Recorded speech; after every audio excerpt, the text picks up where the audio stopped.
Dear साथियों, अब जो है ना हम पढ़ेंगे रासायनिक संयोग के नियम जो बहुत ही ज्यादा इंपॉर्टेंट है आपके लिए, बहुत ही ज्यादा इंपॉर्टेंट। तो रासायनिक संयोग के नियम, तो देखो भाई रासायनिक संयोग के नियम क्या है। तो भाई जिन नियमों के तहत कोई भी रासायनिक अभिक्रिया संपन्न होती है उन नियमों को हम रासायनिक संयोग के नियम भाई बोलते हैं, है ना। मतलब बिना बताओ कोई अभिक्रिया बिना नियम के संपन्न हो सकती है? बताओ। आप बोलोगे सर नहीं, कोई अभिक्रिया बिना नियम के कैसे संपन्न हो जाएगी? हाँ ये सही बात है, कोई भी अभिक्रिया बिना नियम के संपन्न नहीं होती, नियम तो उसमें लगता ही है ना। तो नियम कौन सा लगता है? रासायनिक संयोग का नियम। तो रासायनिक संयोग के नियम बेटा कितने पढ़ने हैं हमें, है ना?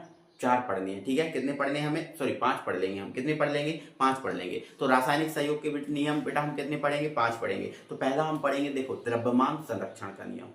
देखो नाम से ही समझ में आ रहा है, द्रव्यमान संरक्षण का नियम, मतलब द्रव्यमान संरक्षित है भाई, है ना। ये नियम द्रव्यमान के बारे में बताता है, इसलिए द्रव्यमान संरक्षण का नियम है, ठीक है ना। चलो अब दूसरा है हमारा बेटा स्थिर अनुपात का नियम। दूसरा हमारा कौन सा बेटा? स्थिर अनुपात का नियम है। कौन सा नियम है बेटा हमारा? स्थिर अनुपात का नियम। मतलब इसमें कुछ ना कुछ चीज स्थिर रहती होगी ना, इसीलिए तो इसको बोला गया स्थिर अनुपात का नियम। तीसरा हमारा है गुणित अनुपात का नियम। गुणित अनुपात का नियम मतलब यहां पर कोई ना कोई चीज गुणा में चलती होगी, पक्का गुणा में चलती होगी, इसीलिए तो इसको बोला गया गुणित अनुपात का नियम। ठीक। नेक्स्ट हमारा है गैलू-सैक का नियम या गैलू-साक का नियम बोल सकते हैं बेटा। गैलू-सैक या गैलू-साक का नियम बोल सकते हैं, कोई दिक्कत नहीं है, ठीक है ना। और 5वां हमारा नियम है बेटा आवोगाद्रो का नियम। कौन सा नियम है बेटा? आवोगाद्रो का नियम। तो ऐसे करके बेटा हमें 5 नियम पढ़ने हैं जो आपके लिए बहुत बहुत बहुत ज्यादा इंपॉर्टेंट है, ठीक है ना। चलो अब पहली हेडिंग जमाइएगा, और पहली हेडिंग हमारी बेटा है रासायनिक संयोग के नियम में पहला हमारा नियम है द्रव्यमान संरक्षण का नियम। तो पहला हमारा कौन सा नियम है बेटा? द्रव्यमान संरक्षण का नियम। देखो यहां पर नाम लिखा है द्रव्यमान संरक्षण का नियम, मतलब इसमें कोई ना कोई, मतलब जो द्रव्यमान है, ये नियम जो कहता है कि जो द्रव्यमान है वो हमेशा संरक्षित रहता है। संरक्षित का मतलब सुरक्षित, और सुरक्षित वो होता है जो कभी नष्ट ना हो। सुरक्षित किसे कहते हैं? सुरक्षित वो है जो कभी नष्ट ना हो। सिंपल है, सब सिंपल है ना। तो सुन लो भाई, इस नियम का जो प्रतिपादन है मेरे डियर साथियों, इस नियम का जो प्रतिपादन है वो किया था 1789 में। हुआ था, कब हुआ था बेटा? 1789 में हुआ था। और किसने कहा, किसने किया था? तो वो किया था लेबुजियर, है ना। और लेबुजियर कौन है भैया? आप सबको पता है, केमिस्ट्री के फादर है। लेबुजियर कौन है? केमिस्ट्री के फादर है ना। तो केमिस्ट्री के जो फादर हैं इन्होंने ही इस नियम का प्रतिपादन किया था। समझ गए कि इनका जो इस नियम का प्रतिपादन है वो लेबुजियर ने किया था, और कब किया था? 1789 में किया था, ठीक है ना। अब देखो इस नियम में बेटा ये बात बोली गई कि जो द्रव्यमान है वो कभी नष्ट नहीं किया जा सकता, है ना। मतलब द्रव्यमान जो है उसको कभी नष्ट नहीं किया जा सकता, और ना ही द्रव्यमान को कभी उत्पन्न किया जा सकता। अच्छा सर, ना द्रव्यमान को हम नष्ट कर सकते हैं, ना ही हम द्रव्यमान को उत्पन्न कर सकते हैं। अब द्रव्यमान जानते हो ना, द्रव्य जानते हो कि नहीं जानते हो? बोलो, द्रव्य या द्रव्यमान जानते हो कि नहीं जानते हो? आप बोलोगे हाँ सर, क्यों नहीं जानते? द्रव्य या जो द्रव्यमान है वो एक ही बात है, और हम जानते हैं दुनिया की प्रत्येक वस्तु, चाहे वो छोटी हो चाहे बड़ी हो, है ना, छोटी हो या बड़ी हो, दृश्य हो या अदृश्य, अगर उसमें वजन है और वह स्थान घेरती है तो वो आपका क्या है? पदार्थ या द्रव्य होता है। हाँ तो सही बात समझे, और सही बात समझे हो तो ध्यान रखना, द्रव्य कभी नष्ट नहीं होता, द्रव्य कभी उत्पन्न नहीं होता, वो केवल एक रूप से दूसरे रूप में परिवर्तित होता है। द्रव्य मतलब द्रव्यमान ही आप बोल सकते हो, ठीक है ना। चलो तो इसकी जो है ना यहाँ पर थ्योरी लिखी आ रही होगी बढ़िया सी, है ना। तो आप उस थ्योरी को आप देख लेना, है ना। चलो अब मैं इसका एग्जाम्पल समझाता हूँ, इसका एग्जाम्पल समझाता हूँ। एग्जाम्पल है बेटा, जब मोमबत्ती को जलाया जाता है, जब मोमबत्ती को जलाया जाता है तो ये मोमबत्ती है वो नष्ट नहीं होती, बल्कि बल्कि बल्कि क्या? तो बल्कि क्या, यहां पर पहले समझो, है ना, यहां पर पहले समझो। जैसे भाई मेरे पास ये एक मोमबत्ती, ठीक है ना, मेरे पास ये एक क्या है? मोमबत्ती, ठीक है ना, ये एक मोमबत्ती, ठीक है ना। यहां पर ये मेरे पास एक मोमबत्ती, ठीक है ना। यहां पर अच्छी सी नहीं बनी क्या, है ना। चलो ठीक है, आप समझ गए ना, ये मोमबत्ती है और ये मोमबत्ती की लो, ठीक है। जब ये मोमबत्ती लाया था ना मैं बाजार से, तो ये मोमबत्ती 100 ग्राम की थी। ये मोमबत्ती कितने की थी भाई? 100 ग्राम की थी, ठीक है। लेकिन जब मैंने इस मोमबत्ती को जला दिया, तो जब ये मोमबत्ती कंप्लीटली जल गई है, तो इसमें केवल और केवल हमें, है ना, 20 ग्राम, केवल और केवल हमें 20 ग्राम मोम प्राप्त हुआ, है ना, मोम प्राप्त हुआ, है ना। केवल और केवल क्या प्राप्त हुआ? 20 ग्राम मोम प्राप्त हुआ। बाकी 80 ग्राम कहां गया? लाया था जब तो 100 ग्राम की थी, और बची कितने की, 20 ग्राम की। सर बाकी कहाँ गया, है ना। और अब भी देखो, अब भी क्या लिखा भी है, द्रव्यमान को कभी नष्ट नहीं किया जा सकता, द्रव्यमान को कभी उत्पन्न नहीं किया जा सकता, ये तो केवल एक रूप से दूसरे रूप में परिवर्तित होता है। हाँ सर लिखा भी है, लेकिन सर ये तो गलत बात हो गई, फिर ये तो सिद्ध गलत हो गया ना सर। ये लेवोजियर महोदय ने गलत बात बताई है। तो द्रव्यमान नष्ट तो हो गया, 100 ग्राम से 20 ग्राम बचा, नष्ट तो हो गया, और कहां गया। नहीं बेटा नहीं, नहीं नष्ट नहीं हुआ, कहां गया, यहां समझाओ, यहां समझो पहले, है ना। तो ध्यान से सुनो बात, अगर बेटा इस मोमबत्ती को हमने जलाया, इस मोमबत्ती को जलाया, तो मुझे इतना बताइए कि जब मैंने इसको जलाया तो क्या इसमें से CO2 बाहर नहीं निकली होगी। हाँ सर, जब मैंने जलाया तो धुआं या कार्बन डाइऑक्साइड बाहर निकली होगी, बिल्कुल, है ना। तो जैसे ही मैं जलाऊंगा तो इसमें कार्बन डाइऑक्साइड नहीं बनेगी। आप बोलोगे हाँ सर बनेगी। क्या बताओ, कार्बन डाइऑक्साइड का भार नहीं होता। अरे सर क्यों नहीं होता, होता है कार्बन डाइऑक्साइड का भार, बिल्कुल, है ना। कार्बन डाइऑक्साइड का भार होता है। तो मान लेते हैं इसके अंदर से जो है ना 40 ग्राम जो है ना वो कार्बन डाइऑक्साइड निकल गए। हाँ सर सही बात, ठीक है। अब बताओ, जब मैंने इस मोमबत्ती को जलाया होगा तो क्या इसके अंदर जल वाष्प नहीं बनी होगी। आप बोलोगे सर कैसी बात कर रहे हो, जल वाष्प बनी होगी। जल वाष्प मतलब H2 बनी होगी, बिल्कुल। क्या जल वाष्प का भार नहीं होता, सर होता है। तो मान लेते हैं 40 ग्राम इसमें से जल वाष्प बन गई। अब भैया जोड़ो, 40 और 40 80 और 20 100 हो गया ना 100। कहां नष्ट हुई, बोलो नष्ट हुई क्या, नहीं। वो एक रूप से दूसरे रूप में बदली थी, जो आपको देख नहीं पा रहे थे, जो आप उसको देख नहीं पा रहे थे, बस एक रूप से दूसरे रूप में वो बदली थी, वो नष्ट नहीं हुई थी। समझ रहे हो आप। तो एग्जाम्पल इसका लिख लो, जब मोमबत्ती को जलाया जाता है तो मोमबत्ती नष्ट नहीं होती, बल्कि CO2 और जल वाष्प में बदल जाती है। जबकि CO2 और जल वाष्प में बदल जाती है, वो नष्ट नहीं होती। क्लियर हुआ। ये पूरा नियम आप समझ गए कि नहीं समझ गए, मुझे उम्मीद है आपको समझ में आया होगा। ऐसे ही बेटा कोई सा भी पदार्थ हो दुनिया का, वो नष्ट नहीं होता, वो केवल एक रूप से दूसरे रूप में परिवर्तित हो जाता है। और अगर हमें वो दूसरा रूप दिखाई नहीं देता तो हम कहते हैं नष्ट हो गई, हम कहते हैं नष्ट हो गई। बस यही बात है, और कोई दिक्कत इसमें नहीं है, ठीक है ना। चलो इसके दूसरे नियम की हेडिंग आप डालो। चल तो बेटा दूसरा नियम आप डाल दीजिएगा हेडिंग, है ना। दूसरा नियम आप कॉपी में अपनी हेडिंग डाल लो जल्दी से, ठीक है ना। चलो तो और उसको हम समझते हैं बढ़िया तरीके से, कोई दिक्कत तो हमें है नहीं, ठीक है ना। चलो अब यहाँ देखो, दूसरा नियम है स्थिर अनुपात का नियम, ठीक है ना। चलो पहले इसको समझाऊंगा, टेंशन मत लो। आप ये बताओ मुझे, ये आपके पास मैंने एक क्या लिखा बताओ, मैंने क्या लिखा ये बताओ, H2 लिखा। बताओ H2 यौगिक है, अणु है, क्या है, बोलो। जो मैंने लिखा है यहाँ पर H2O, ये क्या है, यौगिक है, अणु है, क्या है ये बताओ, बोलो जल्दी, क्या है। H2O क्या है, यौगिक है, अणु है, क्या है बताओ। तो आप बोलोगे सर इसको हम यौगिक बोल सकते हैं। क्या बोल सकते हैं, यौगिक बोल सकते हैं। मैंने बोला बिल्कुल सही बात है, आप यौगिक बोल सकते हैं, ठीक है। अणु भी बोल सकते हो, क्या टेंशन नहीं है, ये आपका अणु भी बोल सकते हो, क्योंकि अणु को एक प्रकार से हम यौगिक मान सकते हैं, ठीक है। अणु भी बोल सकते हो, ठीक है ना।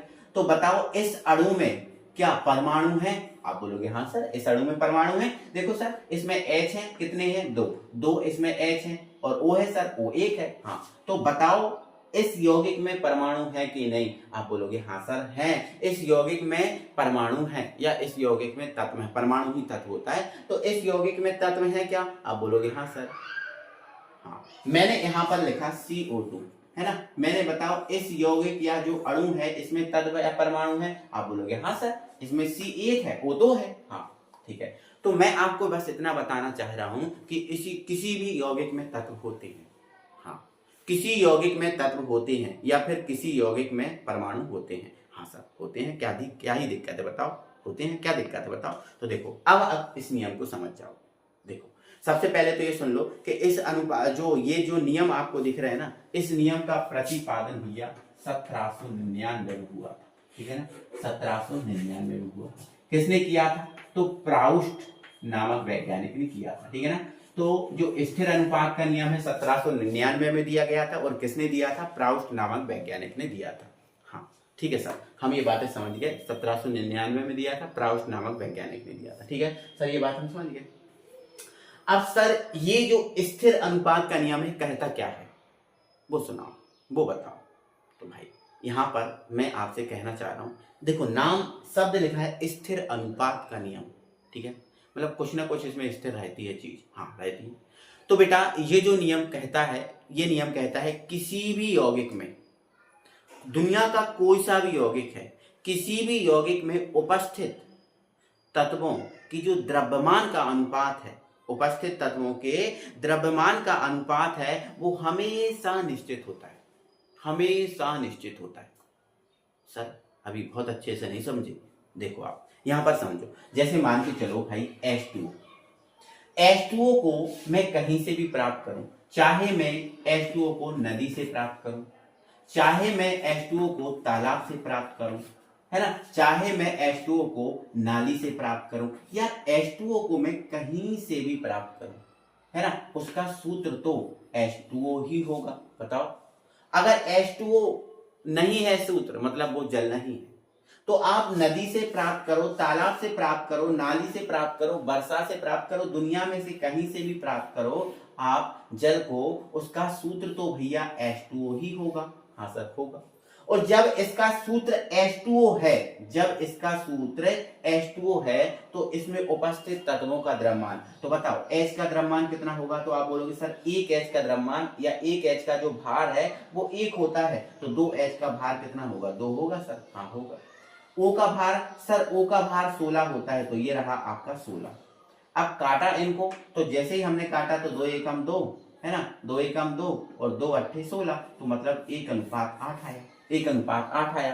तो कहने का मतलब ये है मेरा सिर्फ आपसे कि जो जल है, जल को दुनिया में से आप कहीं से प्राप्त करो, जल को दुनिया में कहीं से भी प्राप्त कर लो, आप जल को दुनिया में से कहीं से भी प्राप्त कर लो, इसमें उपस्थित तत्वों का भार 1:8 ही आएगा, है ना, 1:8 ही आएगा, ये नहीं बदलेगा। तो यही तो इस नियम में कहा गया, किसी यौगिक में उपस्थित तत्वों के द्रव्यमानों का जो अनुपात है वो हमेशा स्थिर रहता है, हमेशा निश्चित रहता है, वो कभी नहीं बदलता। ऐसे ही जल को चाहे नदी से, तालाब से, नाली से, कहीं से ही प्राप्त करो, इसमें उपस्थित तत्वों का भार 1:8 ही होगा, ये कभी नहीं बदलेगा। ठीक है ना। ऐसे ही आप CO2 की बात करें, है ना, ऐसे ही CO2 की बात करें तो भाई CO2 को कहीं से प्राप्त करो, चाहे लकड़ी को जला के प्राप्त कर लो, चाहे कंडेंस को जला के प्राप्त कर लो, चाहे किसी कारखाने से प्राप्त कर लो, या फिर आप वायुमंडल से, क्योंकि वायुमंडल में भी तो CO2 होता है, चाहे वायुमंडल से प्राप्त कर लो। CO2 को दुनिया में से आप कहीं से प्राप्त कर लो, क्या ही दिक्कत है, कहीं से प्राप्त कर लो, इसमें उपस्थित तत्वों का भार हमेशा कितना आएगा, निकाल के देखो। C कितना है, तो C का भार कितना होता है सर? 12 होता है C का भार, है ना, पता है ना आपको, पेरियोडिक टेबल उठा के देखो, 12 ही होता है कार्बन का भार। ठीक है ना। अब O का, सर एक O का 16 होता है, तो 2 O का कितना होगा? 32 होगा, है ना, सिंपल ही है ना, एक O का 16 होता है, 2 O का 32 होगा, पेरियोडिक टेबल उठा के देख लो, है ना। तो इसको सरल अनुपात में ले आओ, तो इसको काट दो, तो आप काट सकते हो, T चौके 12, है ना, T चौके नहीं 4 से काट दो, 4 तिया 12, 4 तिया 12 और 4 8 32, तो ये 3:8 आ गया। तो आप CO2 को दुनिया में कहीं से भी प्राप्त कर लो, इसमें उपस्थित तत्वों का भार जो है वो 3:8 ही आएगा, वो कभी नहीं बदलेगा, ये स्थिर रहेगा। यही इस नियम में बोला गया है ना, यही इस नियम में बोला गया है। ऐसे ही हम CH4 की बात करें, बताओ CH4 को दुनिया में कहीं से भी प्राप्त कर लें, इसमें उपस्थित तत्वों का भार कितना आएगा? बताओ जल्दी। उपस्थित तत्वों के भार का अनुपात कितना आएगा? जल्दी बताओ, इसमें उपस्थित तत्वों के भार का अनुपात कितना आएगा? जल्दी बताओ। तो आप बोलोगे सर कार्बन 12 है और हाइड्रोजन 1 का 1 होता है, 4 का कितना हो जाएगा? 4 हो जाएगा, काट दो, 4 एकम 4 और 4 तिया 12, मतलब 3:1 आएगा, है ना, बहुत बढ़िया बात। ठीक है ना। तो ये आपको नियम, मुझे उम्मीद है पूरी तरीके से, अच्छी तरीके से समझ में आ गया होगा। अब आपको एग्जाम में लिखने के हिसाब से मैं इसकी थ्योरी देता हूं और आप उसको समझो, है ना। तो देखो क्या लिखा है, इस नियम का प्रतिपादन 1799 में प्राउस्ट नामक वैज्ञानिक ने किया था। इस नियम के अनुसार किसी यौगिक में उपस्थित तत्वों के भार या द्रव्यमान का जो अनुपात है वो हमेशा निश्चित होता है ना, चाहे उसको कहीं से भी प्राप्त किया जाए। ठीक है ना। इसका एग्जाम्पल है, जैसे जल को किसी भी स्रोत से प्राप्त किया जाए, उसमें उपस्थित तत्वों के भार का अनुपात हमेशा 1:8 आता है, जो मैंने आपको समझाया। CO2 को कहीं से भी प्राप्त किया जाए, उसमें उपस्थित तत्वों के भार का अनुपात 3:8 आएगा, ये कहीं से भी हो जाए। ठीक है। ऐसे CH4 का हो सकता है ना। तो 2 नियम हमारे होते हैं फिनिश, 2 नियम हमारे होते हैं बेटा कंप्लीट, है ना। और अब हम बेटा बढ़ेंगे तीसरे नियम पर, और तीसरा नियम जो है हमारा वो है गुणित अनुपात का नियम। कौन सा नियम बेटा? गुणित अनुपात का नियम। आप समझिएगा, टेंशन मत लेना, आपको हर एक चीज, हर एक पॉइंट बहुत अच्छे से समझने आने वाला, ठीक है ना। गुणित अनुपात का नियम, तो सबसे पहले बेटा सुन लो, इस नियम का जो प्रतिपादन है वो 1803 में हुआ था। और किसने किया था? तो ये नियम का प्रतिपादन बेटा डाल्टन साहब ने किया था। किसने किया था? डाल्टन साहब ने किया था, ठीक है ना। किसने? डाल्टन ने, है ना, जो परमाणु की खोज करता है ना डाल्टन, बताओ, है ना। तो डाल्टन ने किया था 1803 में। चलो, अब ये नियम कहता क्या है? तो बेटा ये नियम क्या कहता है पहले सुन लो। इस नियम में ये बोला गया कि बेटा जब दो तत्व मिलते हैं, जब दो तत्व मिलते हैं तो दो या दो से अधिक यौगिक बनते हैं। इस पॉइंट को अभी पकड़ लो, मैंने जो बोला है लिख के ही बताऊंगा, टेंशन मत लो। मैंने क्या बोला? जब दो तत्व मिलते हैं तो दो या दो से अधिक यौगिक बनते हैं। हाँ सर, ऐसा होता तो है ना। अब थोड़ा सा इस केमिस्ट्री को बेसिक एग्जांपल पे लाते हैं। हमारे घर की बातें सुनो। हम आपको दो चीजें देते हैं, एक बेसन और एक शक्कर। बेसन जानते हो? बेसन जानते हो? चना, चना बेसन जानते हो ना? हाँ, बेसन और एक देते हैं हम शक्कर। तो बताओ बेसन और शक्कर से आप क्या क्या बना सकते हो? तो आप बोलो कितनी सरल सी बात है सर, बेसन और शक्कर से हम लड्डू बना सकते हैं। हाँ। बेसन और शक्कर से हम बर्फी बना सकते हैं। हाँ। बेसन और शक्कर से हम बूंदी बना सकते हैं। बिल्कुल आप बना सकते हो, क्या ही दिक्कत है, बना सकते हो, है ना। तो भाई मैंने आपको दो पदार्थ दिए थे, केवल दो पदार्थ दिए थे, एक बेसन और एक शक्कर दिया था। आपने पदार्थ कितने बनाए? 3 बनाए, ठीक है। मैंने आपको दिया आटा, मैंने आपको दिया आटा और दिया मैंने पानी। मैंने आपको आटा और पानी दिया, हाँ दिया। सर आटे और पानी से आप क्या बना सकते हो? आप रोटी बना सकते हो, आप बाटी बना सकते हो, आप पराठे बना सकते हो, आप पूड़ी बना सकते हो। अब ये मत बोलने का सर उसमें नमक भी तो डलेगा। यार जो डालना वो डाल लेना, उससे क्या दिक्कत, जो डाल लेना। मैंने तो आपको 2 दिए थे ना, आपने 2 से बनाए ना। नमक मत डालो, क्या ही दिक्कत है? क्या आप बिना नमक की रोटी नहीं खा सकते हो? बिना नमक का पराठा नहीं खा सकते हो? और डालना है तो डाल दो, मैंने तो 2 दिए ना। इन 2 से तो आपके 2 से अधिक पदार्थ बन गए ना।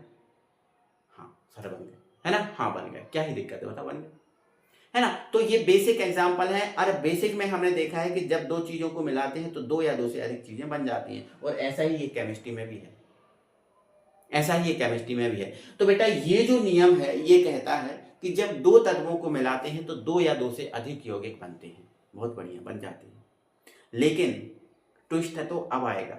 लेकिन आगे इसमें यह बोला गया कि जब दो तत्वों को मिलाते हैं तो 2 या 2 से अधिक यौगिक बनते हैं। ये बात तो सही है, लेकिन इसमें एक पदार्थ की मात्रा हमेशा निश्चित होती है। एक पदार्थ की मात्रा हमेशा निश्चित होती है।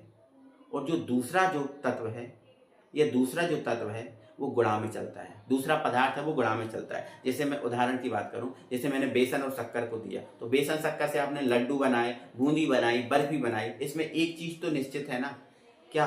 एक चीज तो निश्चित है ना, क्या? मीठापन। तो मीठापन तो चाहे लड्डू का हो, चाहे बूंदी का हो, चाहे आपका बेसन को, वो तो आपका सामान होगा। ऐसा थोड़ी है कि बूंदी ज्यादा मीठी होती है और ऐसा मीठापन सबके लिए अलग अलग, नहीं, है ना। तो बस ये कहानी थी इसकी, जो आप समझ गए हो, ठीक है ना। अब मैं आपको इसकी पूरी थ्योरी लिखा के समझाता हूँ, ठीक है ना। चलो, तो सबसे पहले तो आप यही लिखोगे कि इस नियम का प्रतिपादन सन 1803 में डाल्टन नामक वैज्ञानिक ने किया। अब इस नियम के अनुसार क्या होता है? तो इस नियम के अनुसार होता है कि जब दो तत्व आपस में क्रिया करते हैं तो 2 या 2 से अधिक यौगिक बनते, 2 या 2 से अधिक यौगिक बनते, ठीक है बात। इसमें एक तत्व की मात्रा हमेशा निश्चित होती है। एक तत्व हमेशा निश्चित होगा, वो नहीं बदलेगा। एक तत्व हमेशा निश्चित होगा, लेकिन दूसरा तत्व गुणित अनुपात में होता है। मतलब जो दूसरा होता है वो गुणा में चलता है। किस में चलता है बेटा? गुणा में चलता है। गुणित अनुपात का मतलब वो गुणा में चलता है। अच्छा सर ऐसा है? हाँ सर, एग्जाम्पल तो दे दो, टेंशन मत लो। एग्जाम्पल देखो, देखो ये एग्जाम्पल है ना, ये एग्जाम्पल है बेटा। जब हम H2 को और O2 को मिलाते हैं तो इससे हमारे पास 2 यौगिक तैयार हो जाते हैं। इससे हमारे पास 2 यौगिक तैयार हो जाते हैं। कौन कौन से? देखो, है ना। देखो आपको मैं बताता हूं कौन कौन सी यौगिक बनते हैं, ठीक है ना। तो बेटा देखो, जब हम H2 और O2 को मिलाएंगे बेटा, जब हम H2 और O2 को मिलाएंगे तो पहला यौगिक हमारे पास तैयार होता है H2O, जिसका नाम है जल। जिसका नाम क्या है? जल। सर ये कैसे प्राप्त होगा? हाँ तो बेटा जब जब हम हाइड्रोजन को कम ऑक्सीजन देंगे, मतलब ऑक्सीजन का आधा अणु देंगे, ऐसा बोल सकते हो।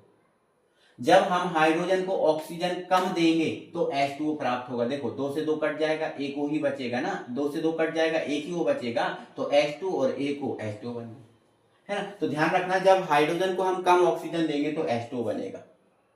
हाँ अच्छा सर, इसमें उपस्थित तत्वों का अनुपात बताना। हाँ बिल्कुल बताएंगे। H कितना है 2, तो एक H का भार 1, तो 2 का हो गया 2। अब O का कितना होगा, तो O का तो 16 होता है ना भाई, कितना होता है 16 होता है, ठीक है। अब जब हम H2O, जब हाइड्रोजन को पूरी ज्यादा ऑक्सीजन देंगे, देखो कम ऑक्सीजन देंगे तो जल बनेगा, लेकिन जब हम ज्यादा ऑक्सीजन देंगे तो यहां पर हमें बनेगा H2 और O2, है ना, जिसको हम बोलते हैं हाइड्रोजन, जिसको हम क्या बोलते हैं हाइड्रोजन। ये हाइड्रोजन है और देखो ये तो हाइड्रोजन है, और जब 2 ऑक्सीजन होते हैं तो इसको बोलते हैं पेरोक्साइड, ठीक है। क्या बोल देते हैं बेटा, पेरोक्साइड, ठीक है ना, क्या बोल देते हैं पेरोक्साइड। तो ये हाइड्रोजन पेरोक्साइड है, ये हाइड्रोजन है और ये पेरोक्साइड है ना। जब 2 ऑक्सीजन होते हैं उसको पेरोक्साइड बोलते हैं, ठीक है। इसमें हाइड्रोजन का भार देखो 2 है तो 2 होगा, लेकिन ऑक्सीजन का भार यहाँ 1 O का 16, तो 2 का कितना होगा 32। अब यहाँ पर आप खुद देख लो, देखो OH यहाँ 2 है, यहाँ भी 2, लेकिन देखो O गुणा में चला गया, देखो 16 दूनी 32, गुणा में चला गया नहीं, बोलो चला गया ना। तो देखो इसमें यही तो लिखा है कि एक तत्व जो है ना निश्चित होता है, लेकिन दूसरा किसमें होता है, गुणा में होता है। दूसरा किसमें होता है, गुणा में होता है। देख लो आपको H यहाँ 2 है, यहाँ भी 2 है, लेकिन देखो O यहाँ 16 है, यहाँ कितना है 32। ये इसका पहला एग्जाम्पल। इसका दूसरा एग्जाम्पल भी मैं बताने की कोशिश आपके लिए करूंगा। देखो दूसरा एग्जाम्पल, ये कार्बन है। अगर हम कार्बन को ऑक्सीजन में जलाएं, तो देखो अगर हम कार्बन को कम ऑक्सीजन दें तो 2 से 2 कट जाएगा, बन जाएगा हमारे पास CO, और CO होता है हमारा, ध्यान रखना, कार्बन मोनोऑक्साइड, ठीक है ना। क्या है बेटा, कार्बन मोनोऑक्साइड, ठीक है, कार्बन मोनोऑक्साइड, ये कार्बन मोनोऑक्साइड, ठीक है ना। अब इसमें कार्बन कितना है तो आप बोलोगे 12, और ऑक्सीजन कितना है आप बोलोगे सर 16, ठीक है ना। चलो, लेकिन कार्बन को हम ज्यादा ऑक्सीजन दें तो हमारे पास प्राप्त होगा CO2, और जो होता है आपका कार्बन डाइऑक्साइड। क्या होता है बेटा, कार्बन डाइऑक्साइड, ये लिखा मैंने, कार्बन डाइऑक्साइड। यहाँ कार्बन कितना है 12, लेकिन ऑक्सीजन देखो 2 है, तो 1 O का 16, 2 O का कितना हो गया 32। अब यहाँ खुद देख लो ना, एक तत्व की मात्रा निश्चित है, देखो एक निश्चित हो, दूसरा काय में चल रहा है गुणा, यहाँ 16 है, यहाँ 32 है कि नहीं, है ना। बोलो ये नियम आपका पालन हो रहा है कि नहीं। आप बोलोगे सर कैसी बातें कर रहे हैं, हो तो रहा है आपका, क्या ही दिक्कत है, हो तो रहा है ना, तो सही बात है ना, है ना। तो ये आपके पास पहला नियम है हमारा बेटा गै-लुसैक का नियम। कौन सा नियम है बेटा, गै-लुसैक का नियम, ठीक है ना। अब ये देखो यहाँ पर इसकी बात करूं, देखो ये लिखा हुआ है गै, है ना, और लिखा हुआ है लुसैक, है ना, क्या लिखा हुआ है लुसैक। तो गै का मतलब होता है बेटा गैस, गै का मतलब क्या होता है गैस, और लुसैक ने इसको दिया था, इसलिए इसका पूरा नाम पड़ा गै-लुसैक। क्या नाम पड़ा, गै-लुसैक, ठीक है ना। तो इस नियम का प्रतिपादन बेटा 1808 में हुआ था, और 1808 में किसने किया था, गै-लुसैक ने किया था। किसने बोला था बेटा, गै-लुसैक ने दिया था। अच्छा सर ये नियम कहता क्या है, तो बेटा ये सिंपल सा नियम है। ये नियम जो है ना वो कहता है कि जब 2 गैसें आपस में संयुक्त होती हैं तो वो हमेशा सरल अनुपात में सहयोग करती है ना। जो अगर कोई 2 गैसें हैं आपस में सहयोग कर रही हैं तो वो हमेशा ही सरल अनुपात में सहयोग करेंगी, है ना। हमेशा कौन से अनुपात में सहयोग करेंगी, सरल अनुपात में। अच्छा सर सरल अनुपात थोड़ा का पता नहीं हमें, आप समझा दो थोड़ा तो सही रहेगा। भाई मैं पहले ही समझा चुका हूँ आपको, है ना, मैंने आपको पहले ही समझा दिया जो है ना सरल अनुपात, लेकिन फिर भी एक बार समझाता हूँ। देखो इधर जैसे मान के चलो ये लिखा है 2:4 लिखा है, बताओ ये कट रहा है क्या, हाँ सर कट तो रहा है सर, 2 से कट रहा है, 2 एकम 2, 2 दूनी 4, तो ये सरल नहीं है, तो सर कौन सा है, तो ये वास्तविक है ना। तो जो अनुपात कटता है वो वास्तविक अनुपात होता है, लेकिन काट दिया तो 1 अनुपात कितना आया 2, अब 1 अनुपात 2 आया, ये आपका सरल अनुपात है। क्यों, क्योंकि ये अनुपात आपका कट नहीं रहा, तो जो अनुपात कटता नहीं है वो सरल अनुपात होता है, ठीक है ना। तो इसमें क्या बोला गया कि जो 2 गैसें जब आपस में सहयोग करती हैं तो वो हमेशा सरल अनुपात में होती हैं, है ना, वो हमेशा सरल अनुपात में होती है। बस इतनी सी सिंपल सी बात कही है यहाँ पर, देखो आप ध्यान से, है ना। मेरे पास एक एग्जांपल है, जैसे मान के चलो ये H2 है ना, और ये आपका O2 है, ठीक है ना, ये आपका O2 है, और यहाँ से बन रहा है आपके पास H2 जो आपका जल वाष्प होगा, है ना, क्या होगा, जल होगा, ठीक है ना। इसको बैलेंस करो, देखो H कितना है 2, इधर H कितने हैं 2, यहाँ O कितने हैं 2, यहाँ O कितना है 1, तो यहाँ 2 है और यहाँ 1 है, इसको 2 करना है तो आगे 2 लगाना पड़ेगा, ठीक है। तो H कितने हो जाएंगे, 2 दूनी 4, तो मतलब यहाँ पर 2 लगाना पड़ेगा, ठीक है ना। तो अब यहाँ पर बताओ कि जो H2 है वो कितना मोल है, आप बोलोगे सर 1 मोल है, ठीक है। O2 कितना मोल है, सॉरी H2 आपका 2 मोल है, आगे 2 लगाना, 2 मोल है। अब मैं बोलूँ O2 कितना मोल है, तो आप बोलोगे सर 1 मोल है ना। तो जब हम इनका अनुपात निकालेंगे, जब हम इनका क्या निकालेंगे बेटा, अनुपात निकालेंगे, तो ये अनुपात आएगा 2:1। क्या ये अनुपात सरल है, क्या अनुपात ये सरल है, आप बोलोगे हाँ सर ये अनुपात सरल है, क्योंकि ये नहीं कटा मतलब अनुपात सरल है। तो यही तो इस बात में कहा गया कि अगर गैसें सहयोग कर रही हैं तो वो सरल अनुपात में होंगी, और अगर सरल अनुपात है तो निश्चित कर सकती हो गैस है। ये भी क्या है, गैस। जी का मतलब क्या है, गैस, है ना। तो ये ध्यान रखना कि गैसें होती हैं तो वो सरल अनुपात में होती हैं, है ना। तो ये सरल अनुपात आ गया, मतलब ये गैस है। तो मतलब अनुपात से भी अपन पता कर सकते हैं गैस हैं या नहीं है, ठीक है ना। चलो इसका दूसरा एग्जांपल मैं आपको समझाता हूँ। यहाँ पर जैसे मेरे भाई N2 है मेरे पास, और यहाँ पर मेरे पास H2 है, और जब N2 और H2 मिलते हैं तो आपको सिंपली पता है NH3 बनता ही है, ठीक है। यहाँ पर इसको बैलेंस करो, N यहाँ 2 है तो यहाँ आगे लगा दो 2। अब H कितने हुआ है, 3 दूनी 6, तो इसके आगे लगा दो 3, ठीक है। यहाँ पर 1 है तो ये कितना मोल है, तो आप बोलोगे सर 1 मोल है। ये कितना मोल है, तो आप इसके आगे 3 लगाए, मतलब ये 3 मोल है ना। तो अब मैं इसका अनुपात निकालूं, अगर मैं इसका अनुपात निकालने की कोशिश करूं तो ये कितना आएगा, ये 1 है और ये 3 है, मतलब 1:3 है, 1:3 है। तो बताओ 1:3 क्या सरल अनुपात नहीं है, आप बोलोगे हाँ सर है, सरल अनुपात है। कैसी बात कर रहे हो, सरल अनुपात है, बस सिंपल है। अब सरल अनुपात है मतलब ये गैसें हैं, इस नियम में यही तो कहा गया कि जो गैसें हैं अगर होती हैं तो वो हमेशा सरल अनुपात में क्रिया करती हैं, सिंपल है, ठीक है ना। चलो नेक्स्ट और लास्ट नियम पे हम बात करते हैं। तो भाई लास्ट नियम हमारा क्या है, तो लास्ट नियम है हमारा आवोगाद्रो का नियम। और भाई जो आवोगाद्रो का जो नियम है, इस आवोगाद्रो के जो नियम है, इस नियम का प्रतिपादन 1800 जो है ना 11 में हुआ था। और 1811 में किसने किया था, जो आवोगाद्रो एक वैज्ञानिक है बेटा, जो आवोगाद्रो दिख रहे हैं ना ये वैज्ञानिक है, ठीक है, इनने किया था। और इनने बोला था, तो ऐसा बोल सकते हैं इस नियम के अनुसार स्थिर ताप और स्थिर दाब पर, ध्यान से सुनना मेरी बात, ये जो नियम है वो स्थिर ताप और स्थिर दाब की बात करता है, ये पॉइंट को याद रखना। ये नियम किसकी बात कर रहा है, स्थिर ताप की और स्थिर दाब की बात कर रहा है। कौन सा नियम, आवोगाद्रो का नियम, किसकी बात कर रहा है, स्थिर ताप की और स्थिर दाब की, है ना। तो इसमें ये बोला गया कि स्थिर ताप और स्थिर दाब पर सभी गैसों के समान आयतन में, सभी गैसों के समान आयतन में अणुओं की संख्या समान होती है। अच्छा सर, मतलब सर समझे नहीं, मतलब सर समझे नहीं, ठीक है। यहाँ पर सुनो मेरी बात, मेरे पास यहाँ पर 2 पात्र हैं, ठीक है ना, मेरे पास यहाँ पर 2 पात्र हैं, ठीक है ना। कितने पात्र हैं बेटा, मेरे पास यहाँ पर 2 पात्र हैं, एक पात्र ये है और एक पात्र ये है, ठीक है ना। अब यहाँ सुनो, इस पात्र में बेटा जो है ना हाइड्रोजन गैस भरी हुई है, और इस पात्र में नाइट्रोजन भरी हुई है। इसमें जो हाइड्रोजन है उसका आयतन 1 मोल है, और यहाँ पर जो नाइट्रोजन है इसका भी आयतन कितना है, 1 मोल है ना। दोनों का आयतन जो है ना समान है ना। तो मैं आपसे बोलता हूं कि अगर इसमें अणुओं की संख्या जो है ना वो 100 है, तो बताओ इसमें कितनी होगी, इसमें कितनी होगी। सर सिंपल ही बात है, आपने नियम में बताया गया है कि समान आयतन में अणुओं की संख्या समान होती है।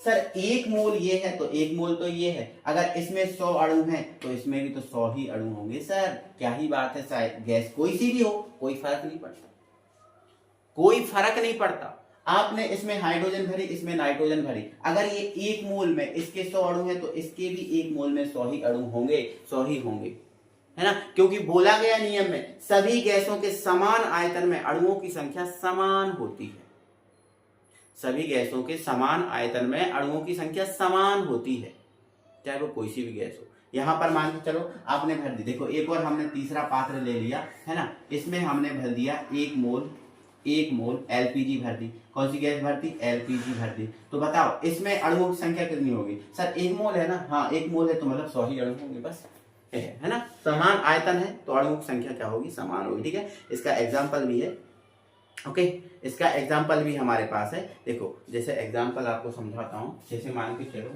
यहाँ पर, यहाँ देखो ये H2 है और यहाँ 2H2 है और ये O2 है और यहाँ पर H2O है, ठीक है, क्या है H2O, ठीक है।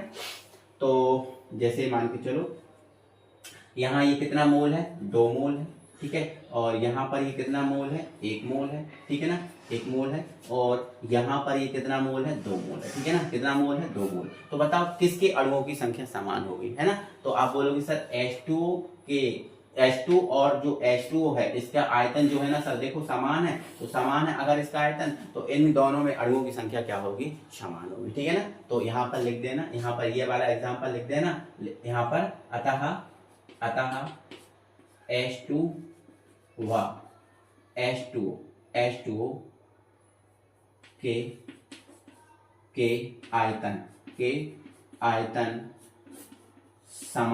आयतन समान है, इसीलिए इनके अणुओं की संख्या भी समान होगी, अणुओं की संख्या भी क्या होगी, समान होगी, ठीक है ना। तो बस हमें ये लिख देना है ना। मुझे उम्मीद है आप सबको समझ में आया होगा, कोई दिक्कत नहीं होगी, ठीक है ना। तो ये बेटा हमारे नियम हो गए रासायनिक संयोग के 5 नियम कंप्लीट। मुझे उम्मीद है सबको बहुत बेहतरीन तरीके से समझ में आएंगे होंगे और किसी को भी किसी भी प्रकार की परेशानी नहीं होगी।